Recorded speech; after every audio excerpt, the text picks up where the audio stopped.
Transfert fait une pause avant de revenir le 29 mai 2025. En attendant, nous vous proposons d'écouter cet épisode qui vous a fait tant réagir lors de sa première diffusion.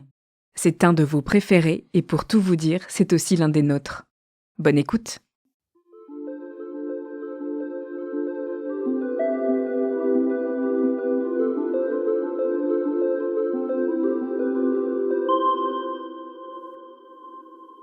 Il nous est tous arrivé d'avoir ce sentiment étrange et inquiétant lors d'une soirée entre amis, d'un moment à deux, ou de la découverte d'un endroit, d'avoir déjà vécu la scène que nous sommes en train de vivre.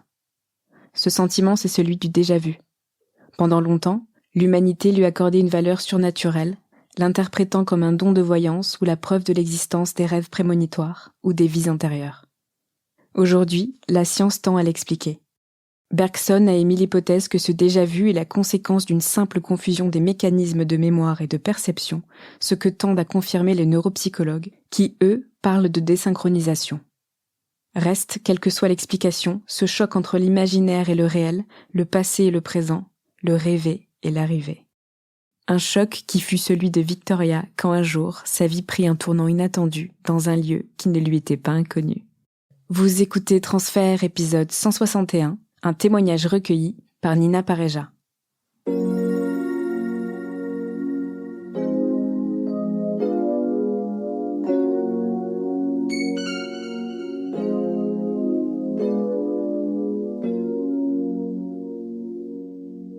Alors, je grandis à Nîmes, dans une famille d'origine polonaise. Je suis moi-même née en Pologne. J'arrive donc à Nîmes à 3 ans. Mes parents travaillent avec mon frère, donc qui arrive un petit peu plus tard, donc lorsque j'ai 6 ans. On apprend très vite à être autonome parce que mes parents étant arrivés en France à plus de 30 ans, ils ne sont pas assez à l'aise avec la langue française pour pouvoir nous aider pour nos études, pour notre école. Donc mes parents ont un cercle d'amis qui sont artistes. Je suis petite, je vais de vernissage en vernissage, je participe à leurs fêtes, je dors sur des canapés qui ne sont pas ceux de mes parents. Et donc forcément ça crée chez moi cette appétence pour le monde de l'art. J'ai l'impression que ça fait partie de ma vie depuis toujours. Et donc le cinéma, bien sûr, devient cet échappatoire, comme les livres aussi, mais le cinéma particulièrement. Donc dès petite, je suis une enfant de la télé, clairement. Voilà, c'est cette génération, les années 80. Donc un soir, j'ai 16 ans et sur Antenne 2 est diffusé le film Beauté volée de Bernardo Bertolucci. Ça passe en deuxième partie de soirée, je n'ai pas le droit de le regarder parce que j'ai école le lendemain, donc je l'enregistre sur la VHS. Et lorsque j'ai le temps de regarder enfin le film, je le regarde une première fois et je suis subjuguée, pas tellement par l'histoire, donc où il y a quand même cette sensualité latente des personnages, donc de Liv Tyler qui, à mon âge, dans le film, mais par les paysages. Je vois les paysages, cette ambiance, cette lenteur en fait qui se dégage de cette Toscane en fait que je ne connais pas et que j'imagine pas du tout visiter parce que les voyages que l'on fait nous en famille, c'est pour aller voir la famille en Pologne quoi. Donc on fait un voyage par an, on prend la voiture, on fait 1000 kilomètres coupés en deux parce qu'on s'arrête en Allemagne et puis on finit chez la grand-mère en Pologne quoi. Voilà, ça c'est nos vacances et ce sera nos vacances pendant de longues années. Je peux pas me permettre de rêver à autre chose, mais voilà, les films sont ce moyen justement de rêver. Et donc là, la lumière toscane, les collines, tout ça, je me dis mais c'est incroyable, ça existe vraiment. Un jour, j'irai là-bas. Je regarde le film, je vois le générique, je rembobine la cassette et je regarde le film parce que je veux le revoir avec des yeux qui ont déjà vu cette beauté et qui veulent maintenant voir les détails un peu plus en profondeur. Je suis une bonne élève, tout se passe bien, donc toujours dans cette autonomie. Une autonomie d'ailleurs qui me pousse à vouloir partir juste après le bac. J'ai les résultats. Tout l'été, je prépare en fait mon départ pour l'Allemagne. Je décide d'être fille au pair, de me faire cette expérience, pour découvrir autre chose. Je n'ai aucune idée des études que je veux faire. Je me dis que cette année me servira à apprendre l'allemand. Et puis avoir un petit peu autre chose quoi. Je m'occupe donc d'un premier enfant, puis dans une seconde famille de 4 enfants. Donc suite à cette expérience d'à peu près 1 an, je décide que je veux faire des études longues parce que les enfants, ce sera pour plus tard. J'ai 20 ans, 19 ans quand je reviens et je décide donc de commencer des études. Je ne sais toujours pas ce que je vais faire. Je me retrouve à la fac de Montpellier. Je choisis un cursus qui me plaît, donc la communication, c'est quelque chose qui me plaît beaucoup. Je ne savais même pas que c'était possible. Je commence mes études, première année, en colocation. C'est un peu la liberté, c'est un peu la folie. Je retourne très peu à Nîmes, voir mes parents pendant cette première année parce que je commence à me faire des amis à Montpellier. Ça se passe très bien, je goûte à une nouvelle vie. Mes amis de Nîmes commencent un petit peu à me languir, comme on dit dans le sud, et me réclament un petit peu, et l'occasion se présente puisque l'un d'eux fête son anniversaire. Et donc j'arrive dans cette maison que je connais très bien puisque j'y ai passé beaucoup de soirées en tant que lycéenne. Pendant mon absence, se sont créés de nouveaux liens, donc avec de nouvelles personnes.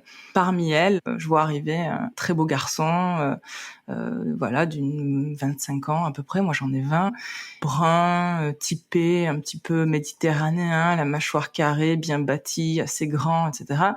Et là je me dis, ouh, il fait chaud quand même dans cette pièce.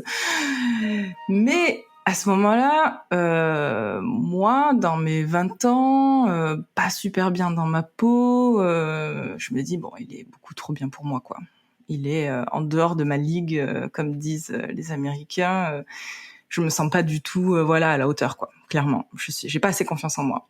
Je suis étudiante, lui il travaille dans le bâtiment, dans l'entreprise de son père, il est maçon. Donc clairement, on n'a pas du tout les mêmes univers. Mais comme je suis quelqu'un de bonne composition et que l'esprit de la fête aidant, je fais des petites blagounettes à mes copines pour les faire rire, en faisant mine, d'aller vers lui, d'essayer de le draguer. Mais bien sûr, je n'en fais rien parce que je suis beaucoup trop mal à l'aise et quand même assez timide à 20 ans. Et la soirée se passe. Et à un moment, mon frère qui est venu nous rejoindre, qui a 14 ans à l'époque, mais qui est très grand et très mature, donc je le traîne un petit peu partout avec moi, s'endort sur mes genoux, sa tête sur mes genoux. Et donc Eric vient s'asseoir à côté de moi, à ma surprise, et commence à parler. Le courant passe.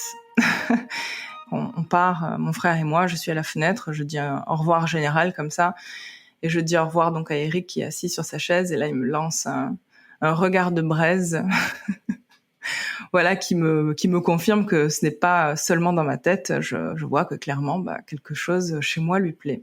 Donc je reviens la semaine d'après sur l'invitation de mes amis et bien sûr j'ai la boule au ventre, les papillons, c'est tout un festival à l'intérieur de moi.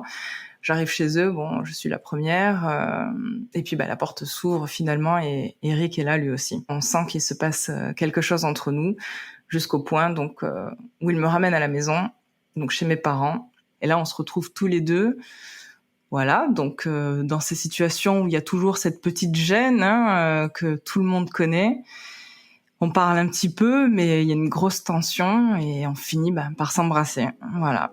On est là, on est dans la voiture, en bas de chez mes parents, on s'embrasse et c'est merveilleux. Et à partir de là, on ne se quitte plus.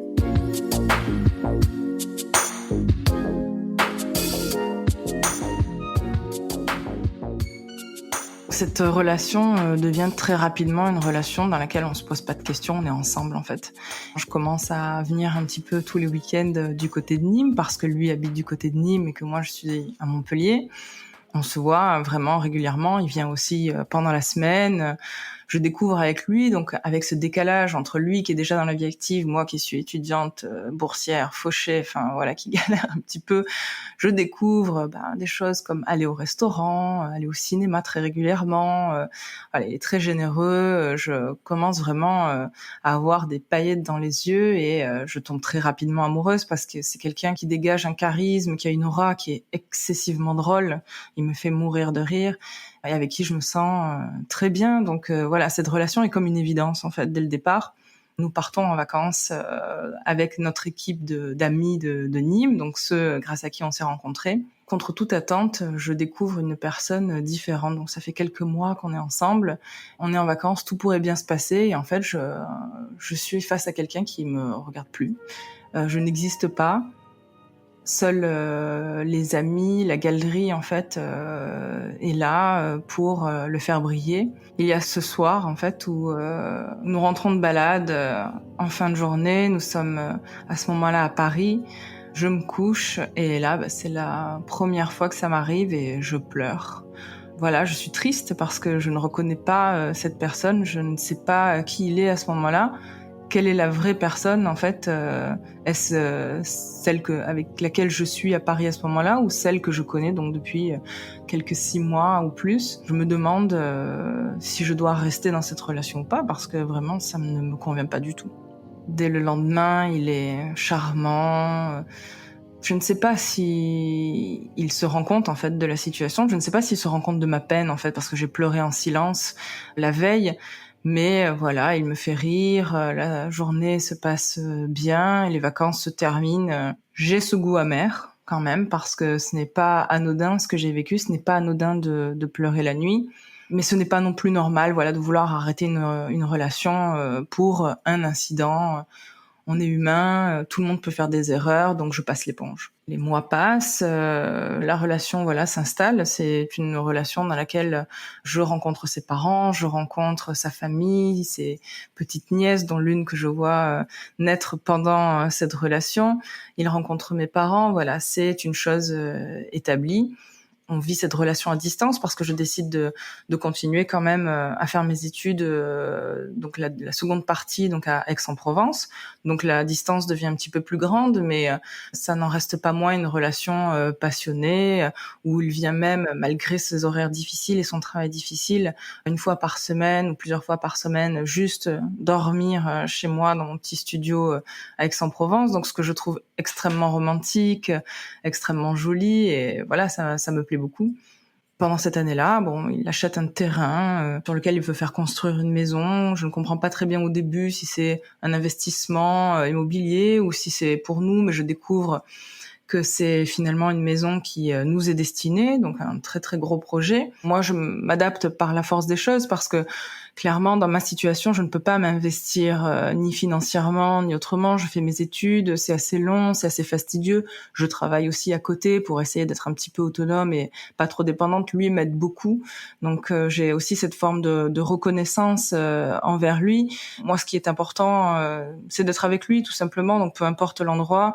Je finis mes études, donc au bout de 5 ans, et je me rapproche du coup de Nîmes parce que lui, entre-temps, a repris l'entreprise de son père. Donc forcément, il ne peut pas travailler où il veut et je me dis que je pourrais, moi, m'adapter encore une fois et que je trouverai du travail là où il est. Sans réseau et sans expérience, c'est un parcours du combattant. Donc je m'adapte, voilà, je fais de l'intérim, de fil en aiguille, je commence quand même à trouver des missions qui me plaisent jusqu'au moment où on finit par emménager donc dans cette maison. Donc qui n'est pas dans un endroit qui me plaît forcément, qui m'éloigne un petit peu donc du travail que je trouve. Je dois faire 3 heures de trajet par jour pour aller travailler donc à Montpellier. Mes amis ne comprennent pas, ils me disent mais en fait tu es parisienne en vivant en Languedoc avec tous ces trajets, ce train, ce tram, cette voiture, enfin c'est tous les jours est une sacrée paire de manches pour aller gagner ma croûte, mais le travail me plaît donc voilà, donc je suis très heureuse à ce moment-là.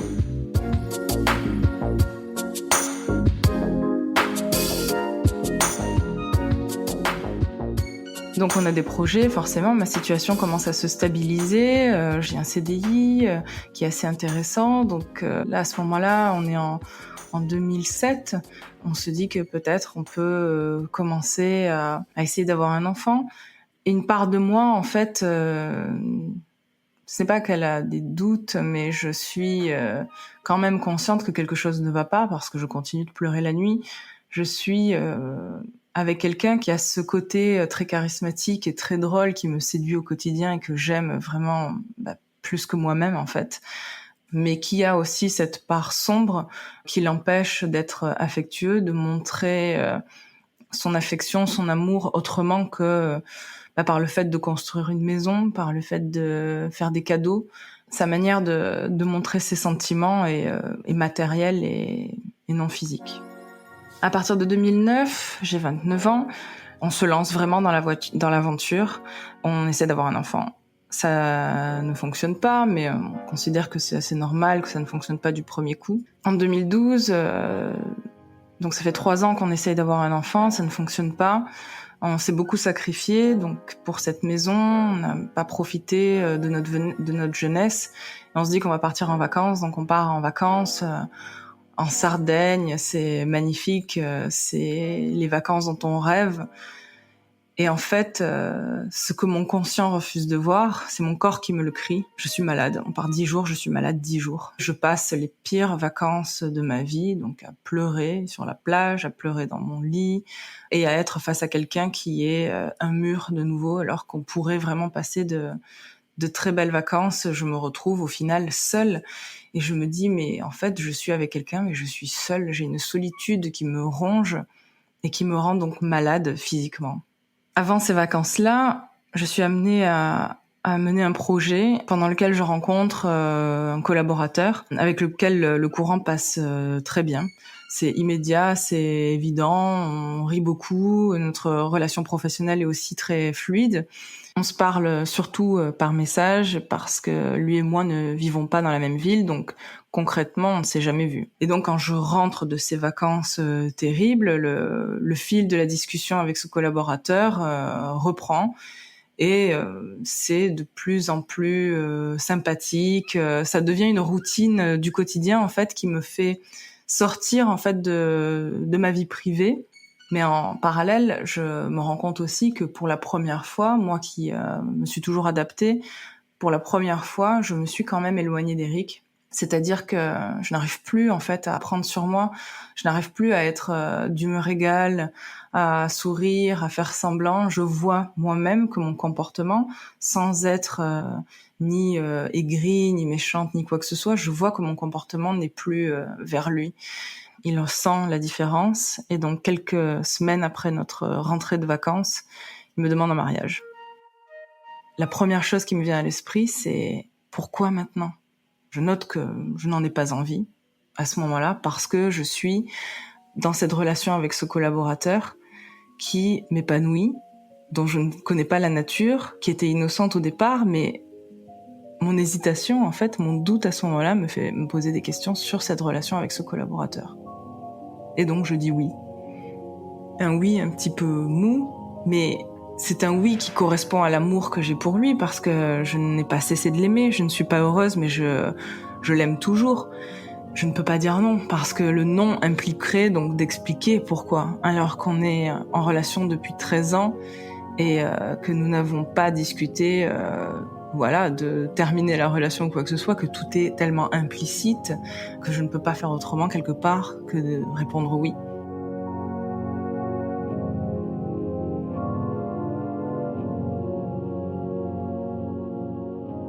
Quelques semaines après cette demande en mariage, notre contexte professionnel commun nous amène à nous rencontrer, donc avec ce collaborateur, et les choses se passent très naturellement, c'est-à-dire que de cette relation épistolaire qui était si fluide et si évidente, naît une relation physique. Le crush se concrétise, on ne se pose même pas de questions, même si lui est engagé de son côté, moi du mien. C'est assez difficile à dire et peut-être à comprendre, mais à ce moment-là, je ne culpabilise pas. La magie dure assez peu de temps puisque très rapidement, c'est-à-dire tout de suite, la femme de mon collaborateur apprend ce qui s'est passé par une maladresse. En parallèle de ça, je découvre donc Éric sous un nouveau jour. Donc après quasi 14 ans de relation, Éric devient l'homme dont j'ai toujours rêvé. Il est attentionné, il me regarde, et non seulement il me regarde, mais en plus il me regarde comme si j'étais la 8e merveille du monde. Moi qui devrais une fois de plus être la plus heureuse, je suis triste. En fait, je me dis, mais en lui parlant dans mon fort intérieur, je me dis, mais en fait tu étais capable de faire ça pendant toutes ces années et tu m'as rien donné. Tout ce que je demandais en fait, c'était d'avoir un petit peu de chaleur humaine et tu me la donnes maintenant parce que tu sens que je suis en train de m'éloigner de toi. Et donc cette tristesse est accompagnée un peu de colère et donc je n'arrive pas à profiter pleinement de ce nouvel homme en fait. Je reste quand même sur mes gardes parce que j'ai peur de tomber de haut et ça ne dure pas. Au bout de 6 mois, Eric est redevenu le Eric que je connaissais. Le Eric qui, quand il rentre à la maison, que j'entends la porte du garage claquer, me donne des sueurs froides presque et des maux d'estomac. Voilà, je revis de nouveau avec cette personne et je suis de nouveau malheureuse. Je pleure la nuit et en même temps, je ne me vois pas vivre sans Eric. C'est impossible à imaginer. Et même si j'ai été amenée à trouver un bonheur ailleurs, je n'imagine pas ma vie sans Eric. En mai 2015, c'est un lundi, il est 7h du matin, je me réveille et je vois qu'il est assis au bord du lit. Et donc je vois le visage décomposé d'Eric au bord du lit, moi mal réveillée, et Eric qui me dit c'est fini, on ne peut plus continuer comme ça, je veux qu'on arrête notre relation. Et c'est quand même dingue qu'on me réveille un lundi matin, après 14 ans de relation, pour m'annoncer cette rupture. Et en même temps, je peux pas nier que je l'avais vu venir. Donc là commence un cycle infernal où je pleure tout le temps, sauf quand je travaille, et je suis obligée de travailler puisque je suis donc freelance, j'ai des projets, je ne peux pas me rater puisque de ces projets dépend un petit peu mon avenir en tant que freelance. Je n'ai plus de filet de sécurité, je suis toute seule désormais. Et donc là, je prends ma voiture, je pleure, je me couche, je pleure, je marche 2 mètres dans la maison, je pleure. Ça n'en finit pas à tel point que je ne me rappelle plus quel effet ça fait de ne pas pleurer. C'est mon monde qui s'écroule, pas tellement de surprise, oui et non à la fois, parce qu'on n'était pas heureux, je n'étais pas heureuse, mais j'étais prête à rester malgré ça. Mais on avait des projets, on avait cette maison, on avait l'idée d'avoir des enfants, et donc c'est pas tellement l'idée d'être seule qui me fait peur, c'est l'idée d'être sans lui parce que c'est tout ce que j'ai connu. Je l'ai connu à 20 ans, on a grandi ensemble quelque part, même s'il a 5 ans de plus que moi, on a grandi ensemble. Et aujourd'hui, de voir que nos chemins se séparent de façon assez moche en plus parce qu'il se comporte assez mal, on dirait qu'il m'en veut alors que c'est lui qui a pris la décision. Et donc je suis triste, seule. C'est en fait de ne plus l'avoir dans ma vie qui me rend triste.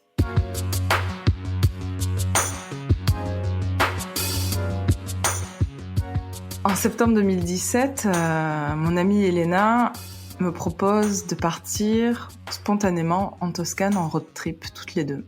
Il faut savoir qu'à ce moment-là, je suis toujours en train de pleurer. Je me dis que si ça continue comme ça, la vie risque d'être invivable, et je me pose sincèrement des questions sur comment faire pour me sortir de là, parce que j'ai tout fait, j'ai vu des psys, j'ai vu un psy, j'ai vu 2 psys, j'ai vu 3 psys, j'ai essayé toutes les méthodes possibles et rien n'y fait. Je suis toujours triste, je pleure toujours quand je suis en train de conduire pour aller acheter une baguette de pain, c'est vraiment atroce. Et donc forcément, quand Elena me propose la Toscane, la première idée qui me vient à l'esprit, c'est Beauté Volée, ce voyage qu'il m'avait promis, qu'on n'a jamais fait ensemble, Eric et moi, je vais finalement le faire, donc avec cette chère amie, et j'en suis très heureuse. Forcément, j'accepte tout de suite parce que je n'ai aucune raison de refuser. Et on prend la route. On arrive à Sienne un dimanche soir. On voit notre premier coucher de soleil tellement cliché. Ensemble, on s'arrête sur le bord de la route, on se prend dans les bras tellement on est heureuse. Et voilà, commence notre semaine, une petite semaine en rejoignant des amis australiens qui sont déjà sur place. Et je me couche le premier soir, donc dans cet immense appartement, et je pleure. Le lendemain matin, je me réveille, la terrasse est immense, je n'avais pas vu la vue puisqu'on était arrivé assez tard.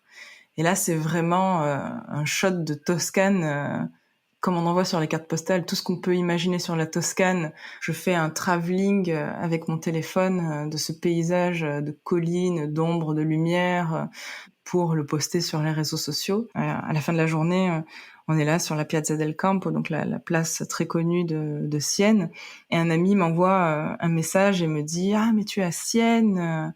Lui aussi est sommelier, il me dit « Mais tu es à Sienne, c'est mon endroit préféré, mon restaurant préféré de la ville, s'appelle le Lodge, c'est un endroit avec une cave extraordinaire, il cuisine très bien, vas-y si tu peux ». Elena et moi, toutes les deux, travaillant dans le vin et la gastronomie, forcément sont très à l'écoute de ce merveilleux conseil. Donc on se dit pourquoi pas, cette semaine on ira.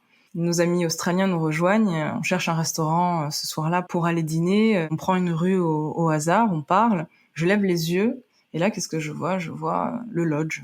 Et là, on se dit voilà, c'est le signe de l'univers, on doit y aller, c'est ce soir. Et donc nous y allons, le vin est merveilleux, le repas se passe à merveille, la décoration est fabuleuse, c'est une ancienne épicerie qui a été transformée en restaurant, c'est un peu une institution de la ville, le personnel est adorable, il parle français d'ailleurs.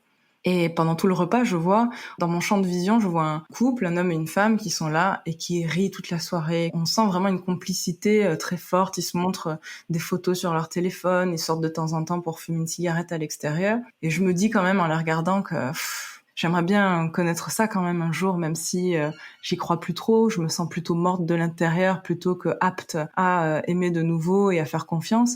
Mais c'est quand même beau de voir ce genre de scène. Et la soirée se passe. On sympathise avec le propriétaire, Mirko, qui nous propose à la fin de la soirée de venir avec lui. On ne sait pas ce qui se passe. Il nous sort un énorme trousseau de clés. Il nous dit « Allez, suivez-moi ». On le suit dans la rue, on sort du restaurant, on marche quelques mètres dans une petite ruelle en contrebas. Et on rentre dans une pièce, il allume la lumière, et donc là, des voûtes en pierre, un bar immense, une petite pièce en contrebas qui semble être une salle de concert, mais vraiment toute petite, avec une vingtaine de places assises. Et il nous dit, voilà, c'est le club de jazz qui est attenant au restaurant. On l'ouvre que quand les touristes partent de la ville, donc à la mi-octobre.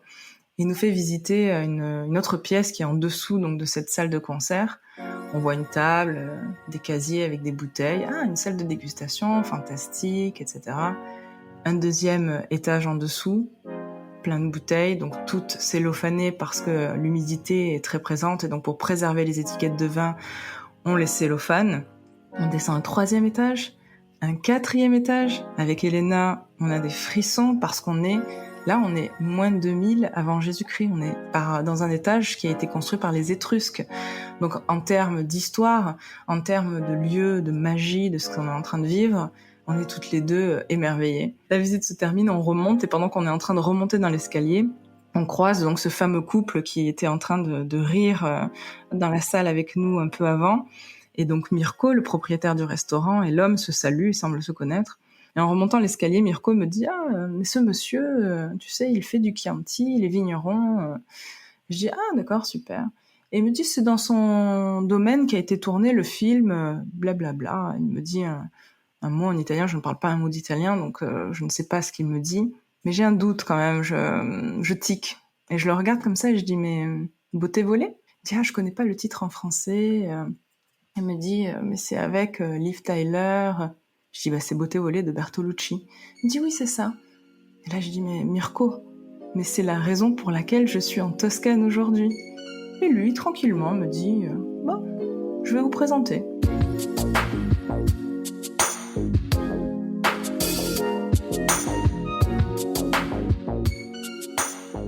Donc en remontant, Mirko passe derrière le bar, dans son élégance naturelle, débouche une jolie bouteille de Franciacorta, donc le champagne italien. Nous discutons en attendant que donc ce fameux couple remonte de sa visite.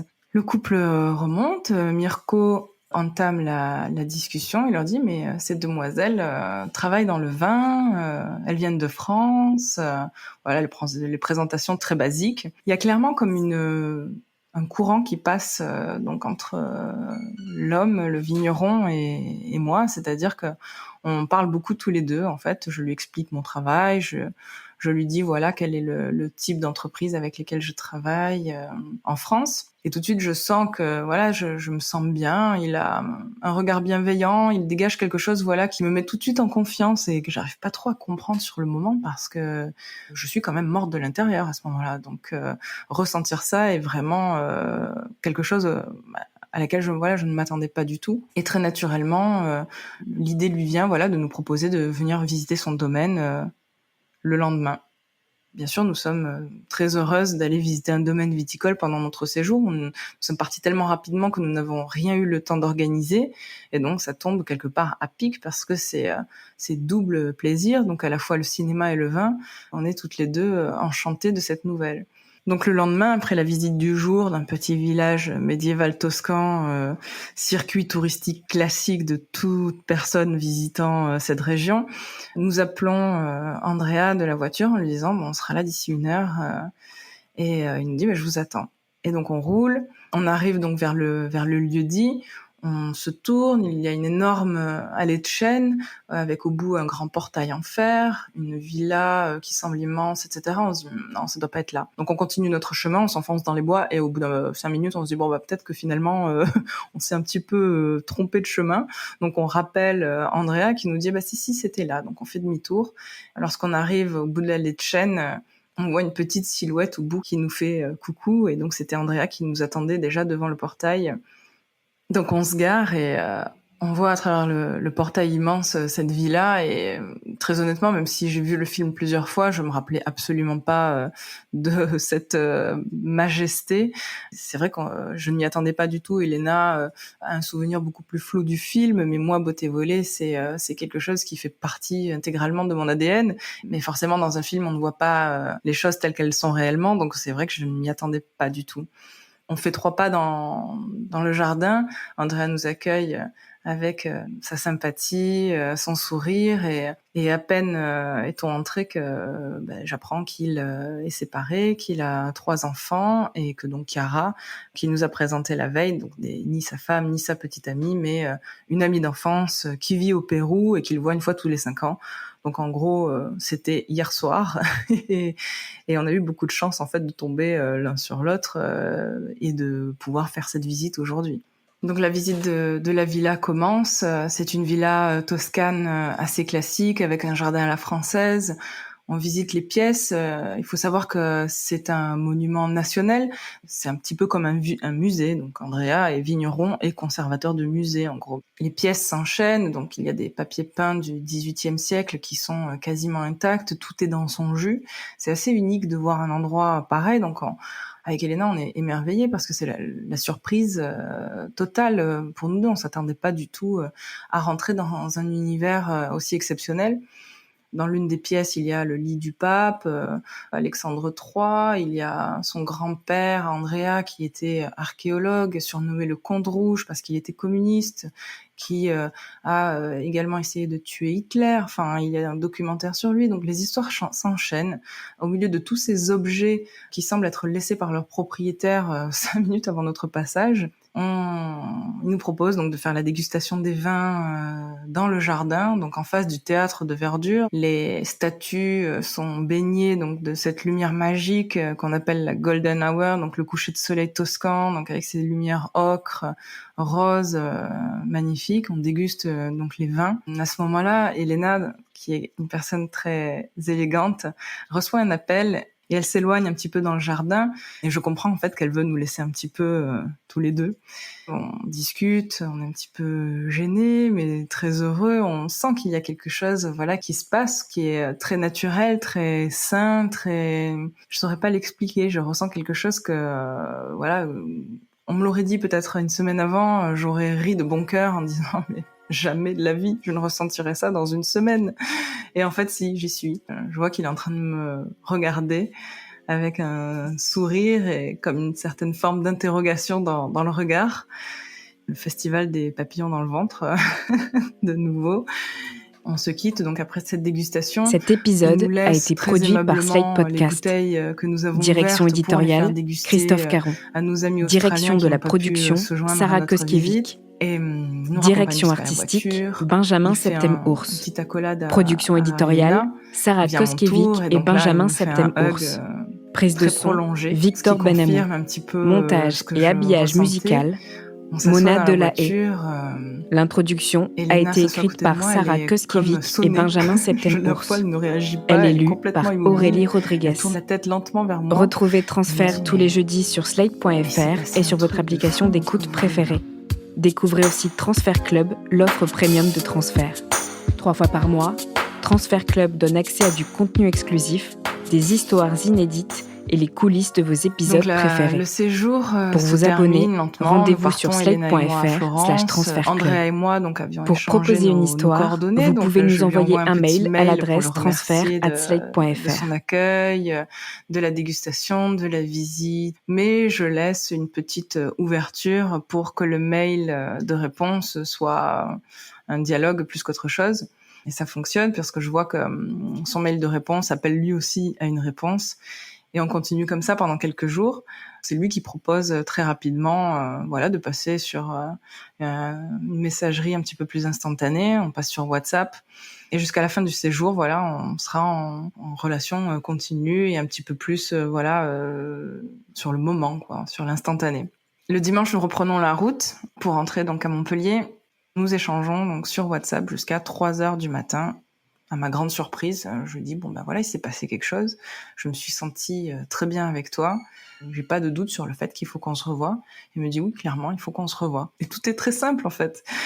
Alors que on se pose toujours des questions, il faut prétendre, il faut faire semblant, il faut pas rappeler tout de suite. Nous, on est vraiment dans le naturel et la spontanéité. On se pose absolument pas ce genre de questions. Et on sait que il va falloir se revoir. Or moi, le mercredi qui arrive, je dois partir pour quelques jours voir une amie à Lisbonne. Et lui part dans 2 semaines pour une tournée de 3 semaines aux États-Unis. Donc on essaye de caler nos plannings pour se voir. Il me dit, mais quand est-ce que tu reviens du Portugal ? Et je lui dis, je rentre le 9 octobre. Il regarde son planning, il me dit, je serai là.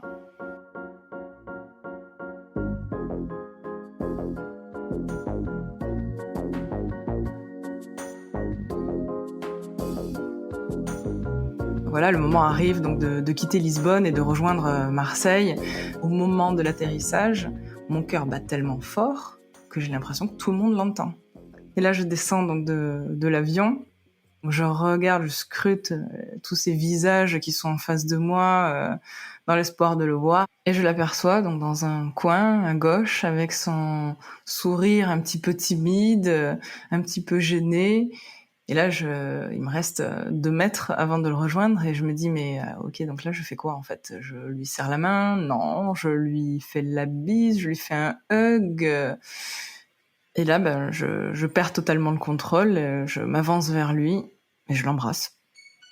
On est tous les deux très maladroits parce qu'au final, on s'est vus 2 fois et on se retrouve ici. On est tous les deux dans un lieu qui n'est une zone de confort pour aucun de nous deux puisqu'on est à l'aéroport de Marseille. On marche, on se tient la main jusqu'au parking pour récupérer la voiture.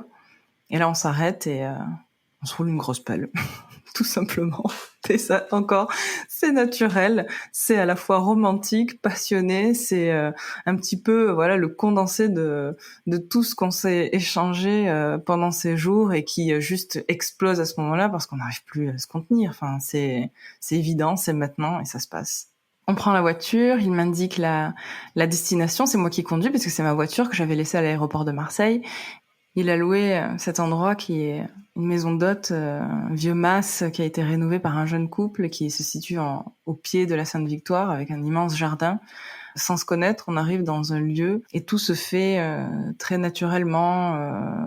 On se découvre, c'est à la fois beau, à la fois forcément un petit peu tâtonnant, un petit peu... Mais au final, très naturel. Au début de la soirée, on a l'impression de se connaître depuis longtemps parce que la richesse de ce que nous avons échangé les jours précédents était telle qu'on se connaît pas, mais au final, on se connaît. Et quand on prend le chemin pour aller au restaurant le soir, on marche dans les ruelles d'Aix-en-Provence en se tenant la main, comme si nous étions ensemble depuis belle lurette. On a le sentiment d'être un couple. On se pose pas de questions, en fait, on est un couple. Se quitter après quelques jours est difficile, mais on se dit très vite que on peut pas rester trop longtemps sans se revoir. Et donc début novembre, j'y vais, je me lance, je prends mes billets pour Rome, puis Sienne, et on se retrouve comme ça de nouveau au mois de décembre. On passe notre premier nouvel an ensemble à Rome avec ses amis, sa fille, donc il me présente sa fille donc tout de suite. On se fait même des cadeaux. On n'a pas passé Noël ensemble, mais on avait tous les deux, sans se le dire, prévu des petits cadeaux, donc des petits cadeaux drôles et des petits cadeaux un peu plus sérieux. Il me présente son cadeau sérieux, entre guillemets, C'est une petite boîte. Et là, voilà, dans mon naturel un petit peu taquin, je lui dis, alors, tu te mets pas à genoux? Et là, on ouvre la boîte, effectivement, c'est une bague. Et donc, gros malaise. Parce que quand même, on n'est pas ensemble depuis assez longtemps pour ce genre d'effusion. Et il me dit simplement, non, j'ai vu ça dans une boutique, c'est une créatrice japonaise, j'ai pensé que ça te plairait beaucoup. Et là, je me dis, mais ça existe en fait, ça, en vrai? Enfin, je pensais que ça n'existait que dans les films, ce genre de phrase. Et non, ça existe en vrai.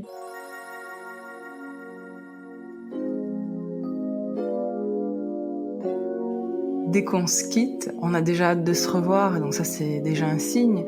On ne passe pas 3 semaines sans se revoir. 3 semaines, c'est vraiment le grand maximum. Donc c'est souvent moi qui y vais, parce que avec mon travail, c'est plus facile de me déplacer, de travailler à distance. Le temps s'écoule comme ça. Nous sommes en janvier, en février, en mars. Je rencontre peu à peu son frère, son fils, son autre fille.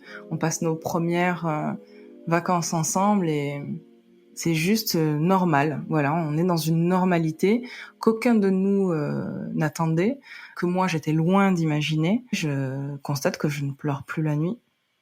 Donc ce rythme s'installe, on se voit donc très souvent. Les années donc passent, on est en 2020, circule cette rumeur sur un virus, une pandémie.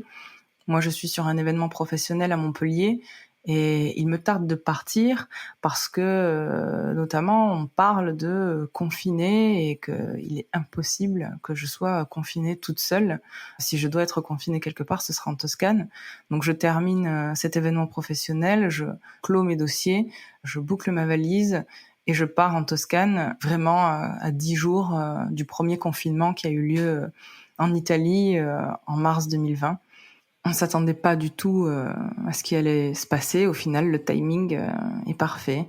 Nos professions, tous les deux, sont très affectées par ce qui se passe. Mais au final, on est là, on est tous les deux, on traverse ça ensemble. Et on peut pas s'empêcher d'être heureux, en fait. La situation est tragique, on a peur, mais on est ensemble et on se le dit tous les jours. On se dit tous les jours, mais qu'est-ce qu'on est bien. On est tous les deux.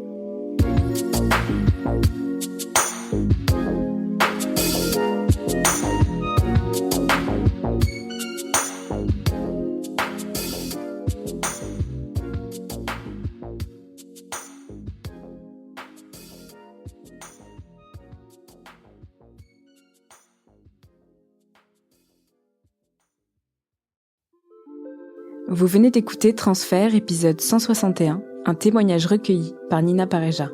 Il a été produit et réalisé par Slate.fr sous la direction de Christophe Caron et Benjamin Septem-Ours. Production éditoriale, Sarah Koskiewicz. Prise de son, Nina Pareja. Montage, Guillaume Assal. Musique, Sable Blanc. Retrouvez tous les épisodes de Transfert sur Slate.fr ou sur votre application de podcast préférée. Pour proposer une histoire, vous pouvez nous envoyer un mail à l'adresse transfert@slate.fr.